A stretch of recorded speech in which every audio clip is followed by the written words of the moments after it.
Жетімнің көрген күні құрысын. Ондайды тек әке-шешесінен ерте айырылғандар ғана түсінетін шығар. Көзің жәутең деп, әке-шешесіне еркелеп жүрген балаларды көрсең, ішіңдегі өпке, сағыныш, өксік көмейіңе тас болып тіреліп қалады.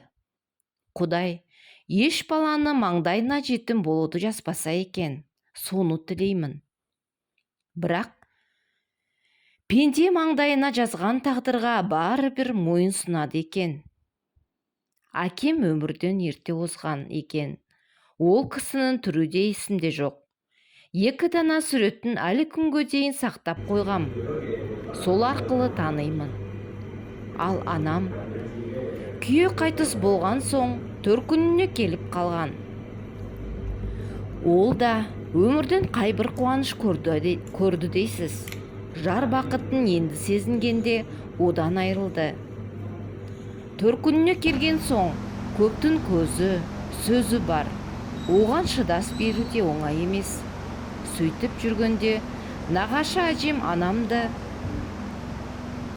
әйелі қайтыс болған 3 балалы бір еркекке ұзатып жіберді. Ал мені өзінің қасына алып қалды. Сен енді менің қызым боласың деген сөзі есімде сақталып қалған. Ауылдың балабақшасына бардым. Сол жердің мектебінде білім алдым. Мен мектепке барған жылы нағашы әжем өмірден өтті.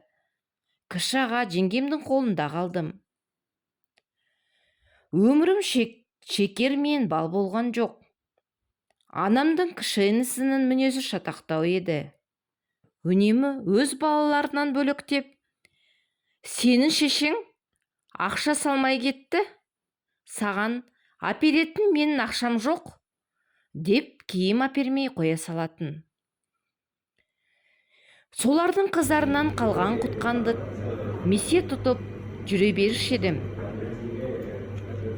Анамдың үлкен інісі Болатбек ағамдың маған дегенде көңілі ерекше болды.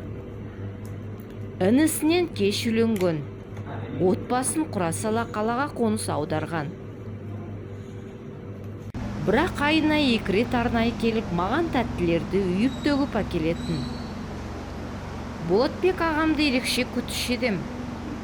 Ол келсе, менің 2 күнім естен кетпейтін мерекеге айналатын.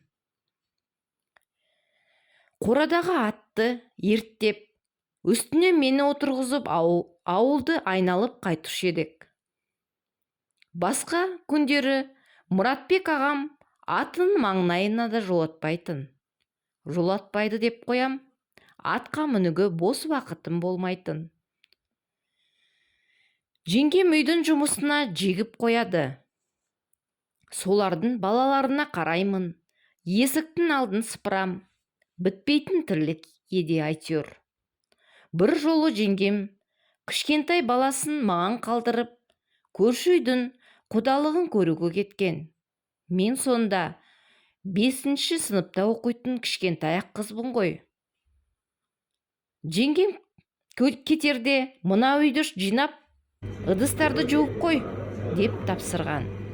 Олар келгенше айтқанын істеп қоймасам, ұрыс еститінім жақсы білем. Дастарханды жинап, ыдыстарды жууға су дайындап, бола бергенімше кішкентай інім шекесін шай үстелдің бұрышына соғып үлгіріпті. Абырой болғанда көзіне зақым келмепті. Қабағы жарылып қанап, апсетте есім ауысып кете жаздады. Үйден ағашымдың 6 жасар қызы бар тұғын. Соны жеңгеме жұмсап жібердім. Не істерімді білмеймін. Барымды айтып, баланы жұбатып отырғанда көгеріп жеңгем келген. Бір баланы ептей алмайсың қу жетім, деп ұрысып, нағашымдың белдігімен сабап жатқанда қаладан Болатбек ағам келіп қалып еді. Нағашым барын аяғына тік тұрғызып ұрысты. Өмірі олай ашуланғанын көрген емеспін. титтей балаңды балаға тастап тойға бармасаң өліп қалар ма едің? Кімге кінә артасың? Деп келініне қаты сөйлегенде қорқып кеткем. Сол күні нағашы ағам менің киім кешегімді жинап, өзімен бірге қалаға алып кетті. Сен енді біздің үйде тұрасың, деп маңдайымнан сүйіп, жетектеп өздері тұрып жатқан 2 бөлмелі жалдамалы пәтерге ертіп әкелді. Өздері әрең күндерін көріп отырса да, жеңгем де, олардың 3 қызы да мені құшақ жая қарсы алды. Сол сәттен бастап менің көзімнің жасы құрғады. Қысылмай, емін еркін тамақ ішетін жағдайға жеттім. Қалауымды ашық айта алам. Ағам мен жеңгем өздеріне жетпей тұрса да, көңілімді жықпай, шамасы келгенше ұнатқан затымды сатып беретін. Сен жақсы оқып жоғары білімді грантпен алуға тиіссің. Сабақтан басқаға көңілің алсаң, көңілің алаң болмасын деп нағашым шарт қойды. Оның маған деген сенімі, берген ақ батасы шығар. Мектепті алтын белгімен бітірдім. Астанаға оқуға түсіп, оны қызыл дипломмен аяқтап шықтым. Магистратураны шетелде оқыдым. Сонда жүріп, болашақ күйеуімден таныстым. Өзім сияқты білім қуған, дәулетті отбасынан шыққан жігіт болды. 2 жыл оқып, қолымызға дипломымызды алған соң, отбасын құрдық.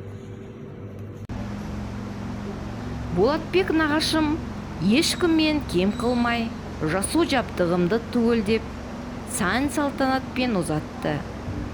Сол кісілердің берген тәрбиесінің, көрсеткен үлгі өнегесінің арқасында қазір 4 баланың анасы, жақсы келін атанып отырмын.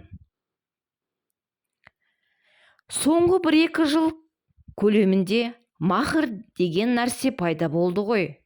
Күйеуім екеуміз шаңырақ көтергенде ондай нәрсе жайлы білмеген екенбіз.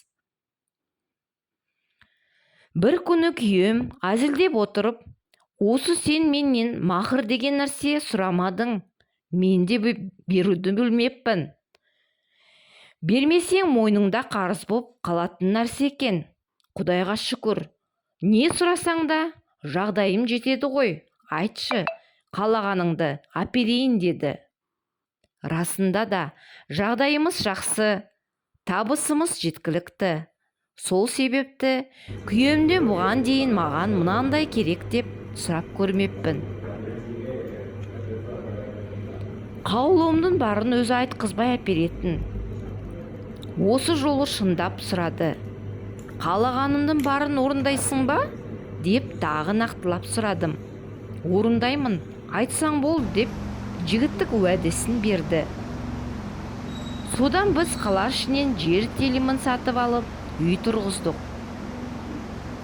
Іші сыртын толық бітіріп, жиһаздары мен жабдықтарын ыдыс-аяқ, көрпе төсегіне дейін сатып, сықайтып қойдық. Үй де бітті.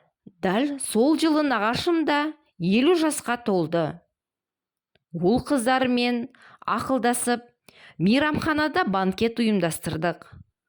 Ол кісілерге айтпай-ақ, қонақтарды шақырып, барын дайындап, өзіміз қана отырамыз деп, нағашым мен жеңгемді ертіп келгенде, қонақтар алдынан улап-шулап күтіп алғанда, өздері таң тамаша болды.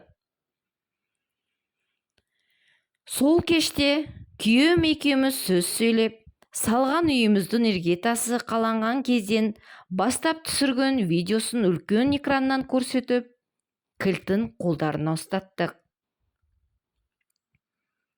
Мені ұзатып, одан 3 қызын тұрмысқа беріп, өздеріне үй алуға мүмкіндіктері болмай, әлі күнге дейін жалдамалы пәтерде тұрып жатқан нағашым қуаныштан жылап жіберді. Менің жағдайымды түсініп, нағашымдың адамгершілігін маған сіңірген, еңбегін ескеріп, қалуымды орындаған жолдасыма да сол жерден алғысымды айттым.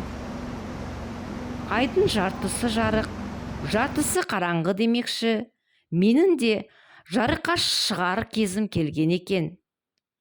Жетімдіктің тауқыметін көп тартсам да, Құдай өмір жолымда жақсы адамдармен кездестірді. Егер сіз де дәл қазір қиналып, айналаңыздағы адамдардан қолдау таппай жүрсеңіз, жақсылықтан күдер үзбеңіз. Түбінде бір қуанышқа кенелесіз. Ал жағдайыңыз жақсарып, дәулетіңіз асып тасыған уақытта, өзіңізге қол ұшын берген адамдарды әсте ұмытпаңыз.